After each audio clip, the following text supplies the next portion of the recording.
வணக்கம். நான் டாக்டர் கமலா செல்வராஜ் பேசுறேன். மிஸ்டர் லேடிஸ் நேயர்களுக்கு என்னோட வணக்கத்தை தெரிவித்துக் கொள்கிறேன். சக்கரை வியாதி பிபி இருந்தா குழந்தை பிறக்குமாங்கிற கேள்விக்கு பதில் சொல்ல போறேன். எல்லாருக்கும் குழந்தை பிறக்கும், எந்த வியாதியா இருந்தாலும் பிறக்கும். பட் அந்த வியாதியை குணப்படுத்தி கொண்டு அவங்கவுங்க குழந்தை பெற்றுக்கணும். ஏன்னா சக்கரை பிபி ரெண்டுமே உயிருக்கு ஆபத்தான நிலையை கொண்டு வரும்.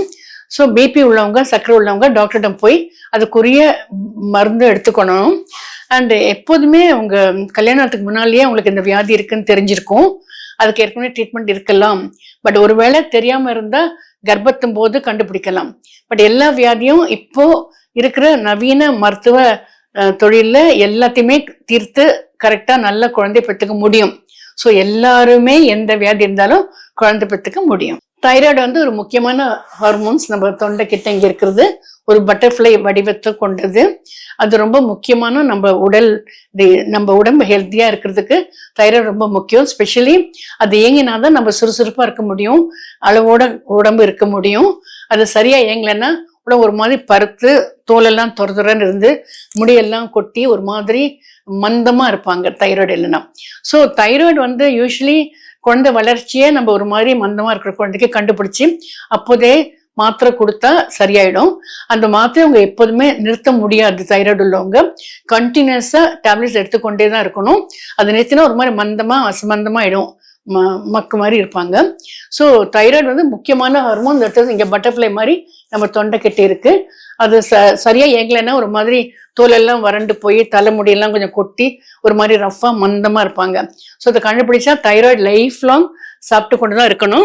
அது ஒரு சின்ன மாத்திரை டெய்லி அட் பெட் டைம் போட்டுக்கலாம். இல்லைன்னா காலம்புரை மறக்காம டெய்லி பல் தேக்கிற இடத்துல வச்சுன்னா மறக்காம சாப்பிட முடியும். ஸோ தைராய்டு முக்கியமான ஹார்மோன் இங்க பட்டர்ஃப்ளை வடிவத்துல இருக்கு. ரொம்ப முக்கியம். நம்ம சரியா ஸ்மார்ட்டா சுறுசுறுப்பா செயல்பட ரொம்ப முக்கியம். சாதாரணமா ஒரு பெண் கல்யாணம் ஆனா குழந்தை பெற்றுக்கணும்னு தான் நினைச்சுக்கிறா. அவங்க குடும்பத்துல பையன் சைட்லயும் சரி பெண் சைட்லயும் சரி கண்டிப்பா குழந்தை வேணும், அவங்களுக்கு ஜெனரேஷன் வேணும் அப்படின்னு நினைச்சுக்கிறாங்க. ஸோ இந்த காலத்துல இப்ப எல்லாருமே தான் இண்டிபெண்டா இருக்கணும், நிறைய சம்பாதிச்சு இண்டிபெண்டா யார் மேலேயும் டிபெண்ட் பண்ணக்கூடாது, புருஷன் பொஞ்சாதி மேல பொஞ்சாலி புருஷன் மேல இருக்கக்கூடாது அப்படின்னு நினைச்சுக்கிறாங்க. அதனால அவங்க படிச்சு அவங்க கல்யாணம் பண்ணி வேலைக்கு போயிட்டு பணம் சம்பாதிச்சு வயது அந்த குறிப்பிட்ட நல்ல தளன்னு குழந்தை பிறந்து புத்திசாலி குழந்தைகள் பிறந்து குழந்தை சின்னதா இருக்கிறதுலாம் போயிட்டு இப்போ கொஞ்சம் வயசானவங்களதான் இருக்காங்க.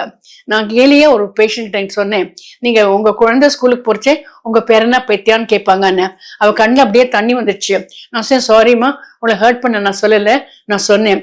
ஒரு பல வருஷம் கழிச்சு அவ என்னை பார்த்தா, உங்களுக்கு நினைவு இருக்கா டாக்டர், நீங்க சொன்னீங்க என் குழந்தை கிளாஸுக்கு போறச்சோ நீங்க தாத்தாவா பாட்டியான்னு கேட்பாங்கன்னு.